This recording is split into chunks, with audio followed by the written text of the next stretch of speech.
बिस्मिल्लाहिर्रहमानिर्रहीम। अस्सलाम वालेकुम डियर स्टूडेंट्स, कैसे हैं आप सब। उम्मीद है कि आप सब खैरियत से होंगे। आज हमारा लेक्चर नंबर 5 है बायोलॉजी 9th क्लास के हवाले से। चैप्टर नंबर हमारा चल रहा है 6। इसमें हम factors affecting the rate of enzyme के हवाले से डिस्कस कर रहे थे, जिसमें सबसे पहला हमने फैक्टर पढ़ा था टेम्परेचर के बारे में, कि टेम्परेचर का इफेक्ट क्या होगा रेट ऑफ एंजाइम एक्शन पर। वो हमने डिटेल से डिस्कस कर ली लास्ट लेक्चर में। तो आज हम जो पढ़ने जा रहे हैं वो है सबस्ट्रेट कंसंट्रेशन, कि सबस्ट्रेट की मिकदार अगर ज़्यादा हो या कम हो तो एंजाइम एक्टिविटी जो है, एंजाइम का जो एक्शन है वो ज़्यादा होगा या कम होगा, उस हवाले से हम डिस्कस करने जा रहे हैं। तो इसमें दो चीज़ें पहले हम डिस्कस कर लेते हैं। एक कि सबस्ट्रेट क्या होता है, ये चीज़ पहली बात तो हम डिस्कस करेंगे, वो ये कि सबस्ट्रेट क्या होता है। और दूसरी एक और चीज़ कि एक्टिव साइट क्या होती है। ये दो टर्म्स हैं, ये जहन में रखनी है। पहले सबस्ट्रेट, लास्ट लेक्चर्स जो हमारे गुजरे हैं उनमें हमने बताया था कि सबस्ट्रेट ऐसा मॉलिक्यूल जिस पर एंजाइम ने एक्शन करना है या वर्क करना है, उसे हम सबस्ट्रेट कहते हैं। और एक्टिव साइट जहन में रखें, कोई भी एंजाइम है तो एंजाइम पर जिस जगह पर आकर एंजाइम के साथ उस सबस्ट्रेट ने जुड़ना हो, वो जगह एक्टिव साइट कहलाती है। फॉर एग्जांपल अगर ये डायग्राम आप देखें तो ये हमारे पास एक एंजाइम है। इस एंजाइम पर ये जगह जहाँ पर आकर सबस्ट्रेट ने जुड़ना है, इस जगह को हम नाम देते हैं एक्टिव साइट का। क्या नाम देंगे जी? Active site. और ये एक्टिव साइट किस पे होगी? एंजाइम पे। और ये सबस्ट्रेट है, ये वो मॉलिक्यूल है जिस पर इस एंजाइम ने वर्क करना है, एक्शन करना है और इसे प्रोडक्ट में कन्वर्ट करना है। तो ये बात हमने समझ ली। अब हम बात करते हैं सबस्ट्रेट। सबस्ट्रेट वही मॉलिक्यूल जो बता चुका। If enzyme molecules are available in a reaction, किसी भी रिएक्शन में एंजाइम के मॉलिक्यूल्स अगर अवेलेबल हैं, increase in substrate concentration increases the rate of reaction.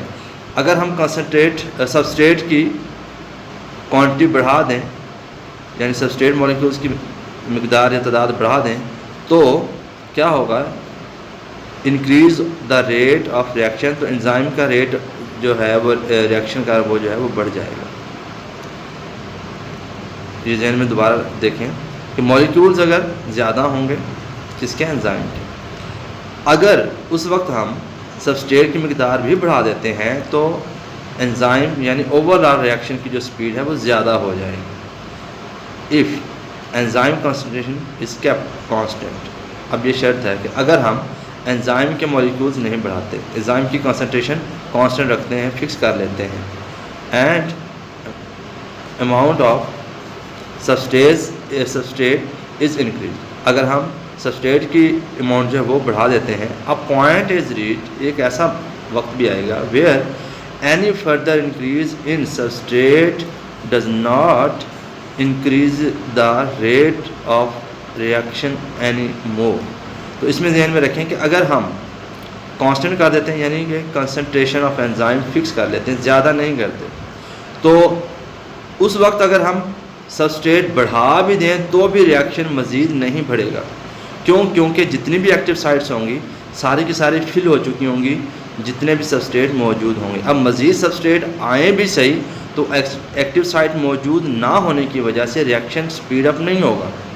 When the active sites of all enzymes occupy, यानी at high substrate concentration, any more substrate molecules do not find free active site. तो मज़ीद जो substrate हैं उनके लिए active site मौजूद नहीं होंगी ज़्यादा।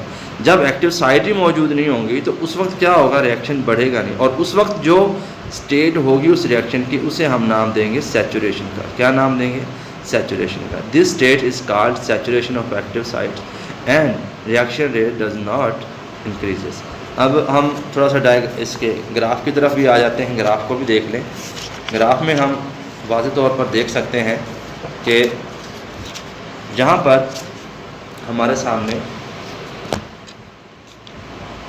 एक्टिव साइट नॉट ऑक्यूपाइड, जैसे जैसे रिएक्शन स्पीड अप हुआ, एक टाइम आया कि एक्टिव साइट ख़त्म हो गई हैं, यानी कि एंजाइम हमने फ़िक्स कर दिए, ज़्यादा उसकी मिकदार हमने नहीं बढ़ाई।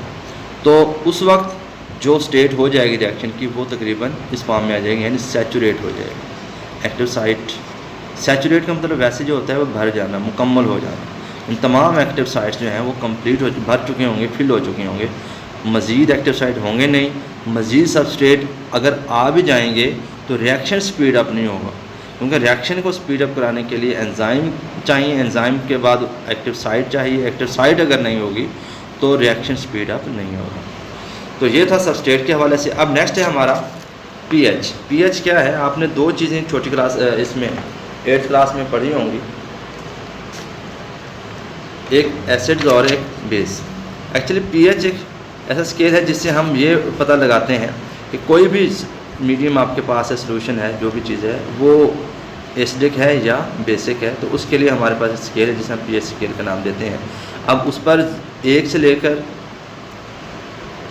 6 तक जो नंबर्स होते हैं वो हम देखते हैं, वो एसिडिक शो करते हैं, और 8 से यानी 8 से 14 तक जो नंबर होता है वो बेसिक को शो करता है अगर पीएच में देखें। तो अब पीएच यानी कि एसिडिटी अगर हम देखते हैं तो अगर एसिडिक मीडियम है तो रिएक्शन का रेट डेफिनेटली बढ़ेगा, लेकिन एक ख़ास हद तक, ज़्यादा नहीं। All enzyme work at there maximum rate at a narrow range of pH called optimum pH. एक ख़ास हद तक काम करते हैं, पीएच की वैल्यू अगर एक ख़ास लिमिट तक है तो उस वक्त तक एंजाइम वर्क कर सकते हैं, और उस लिमिट को या उस पॉइंट को हम नाम देते हैं optimum pH.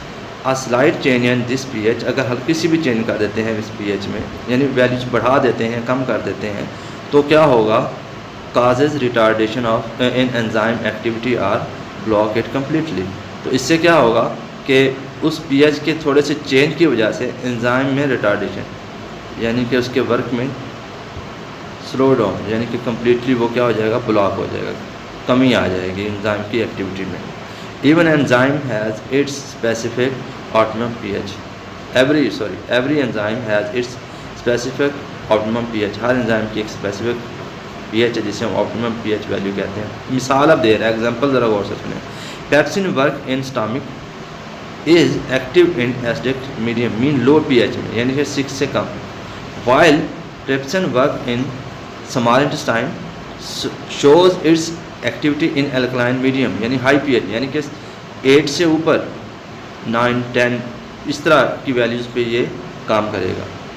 Change in pH can affect the ionisation of amino acids at the active site. अब इस होता क्या है, पीएच जब चेंज करते हैं, पीएच के चेंज करने से जो एक्टिव साइट है उसके जो अंदर, यानी कि एक्टिव साइट मीन कहाँ होंगे, ये एंजाइम किसके बने होते हैं, प्रोटीन के, और प्रोटीन के जो बिल्डिंग ब्लॉक्स हैं वो अमाइनो एसिड हैं, और अमाइनो एसिड जो हैं वो आयनाइज होना शुरू हो जाते हैं, मतलब उनके अंदर से तोड़ फोड़ शुरू हो जाती है, और उस वक्त जो एंजाइम की मेन स्ट्रक्चर है वो डिस्ट्रॉय हो जाती है।